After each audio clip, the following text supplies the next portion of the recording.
Hi, so today I would like to introduce my group members. Firstly, Hazelina Mau anak Hector Britain. Secondly, it's me, Nurul Hadratul Nadira binti Azmi. Thirdly, Nurul Shafika binti Abdullah. And lastly, Sharini Divya anak Robert. Explain about safety and health. So number 1 is always listen carefully to the teacher and follow instruction. Number 2, do not run in the workshop. You could bump into another people and cause an accident. Number 3, know where the emergency stop buttons are positioned in the workshop. You can use the emergency stop button to turn off all electrical power to machine. Number 4, always wear apron as it will protect your clothes and hold loose clutching such as ties in place. Number 5, wear good strong shoes. Number 6, when attempting practical work, all tools should be put away. Number 7, bags should not be brought into a workshop as people can trip over them. We will explain 4 safety PPE. The number 1 is body protection. For lab coat, cleaning and disposal, based on the hazard and risk assessment, other body protection including chemical resistant sleeve and chemical resistant apron may be required. Number 2 is eye and face protection. For safety glasses are the minimum requirement for working with or around hazardous material in labs or protection from impacts by flying particles and other objects. Side shields are required. Safety glasses do not provide adequate protection against a chemical space hazard, and for goggles, required for protection against liquid splashes and chemical vapors. Number 3 is hand protection.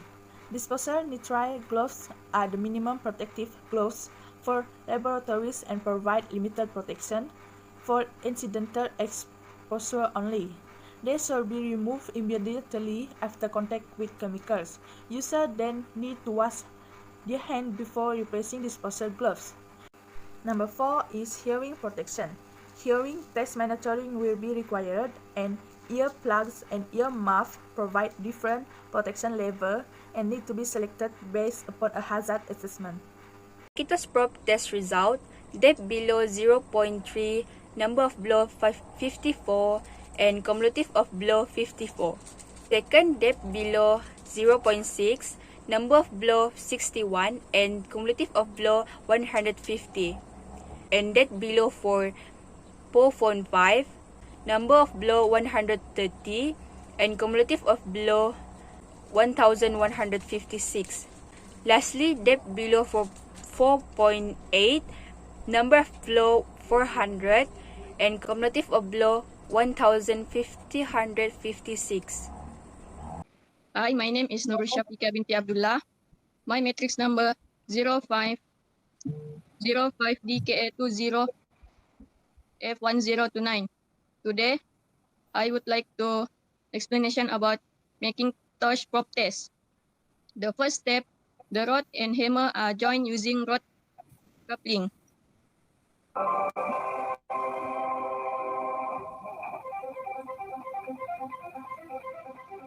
Second step, grease is swept up for an easy assembly later.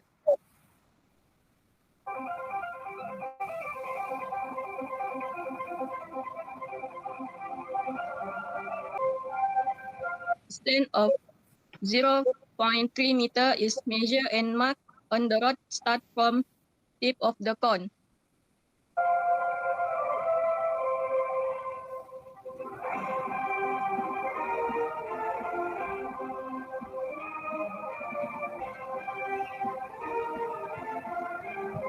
The equipment is set up on the ground.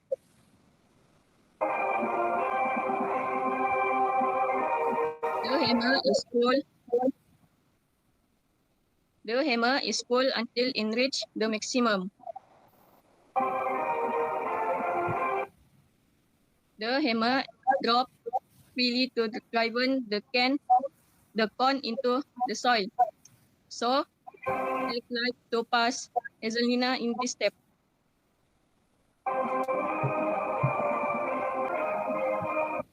Hi, my name is Hazelina Mau. So I will continue the other step. So for second step is the hammer is taken off on the last 0.3 meter of each rod.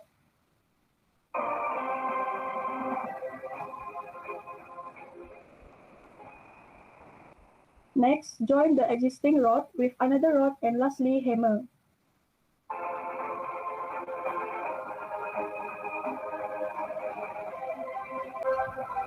The blow continue and stop when the depth reach 1.5 meter.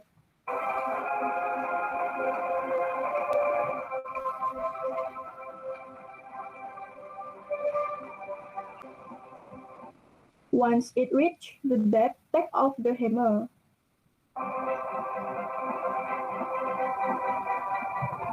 Pull the rods using lifting tools.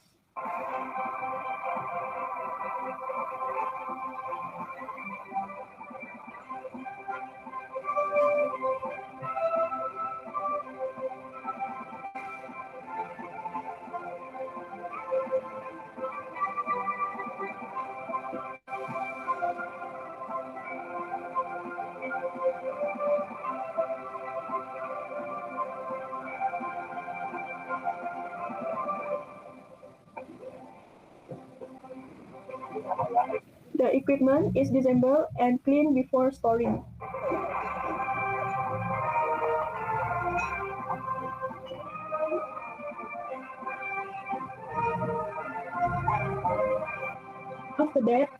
After that, dry the equipment before storing.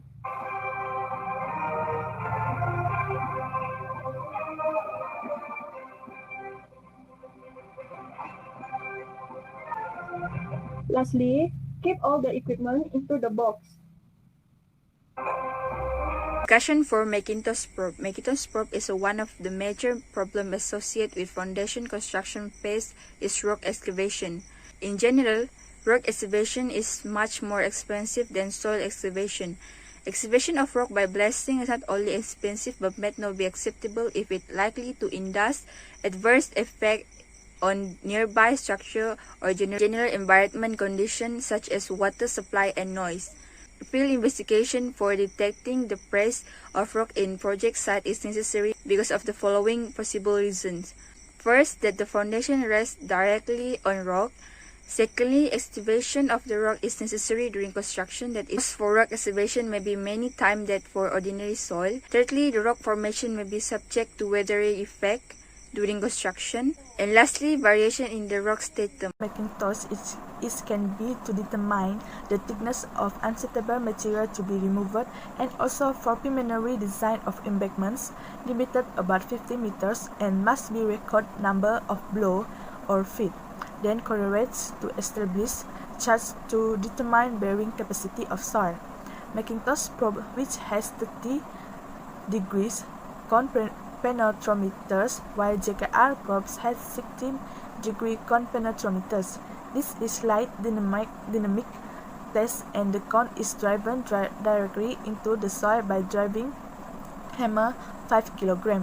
While dropping to a free height of 280 millimeters, the probe unable to penetrate to medium strength soil and gravelly ground.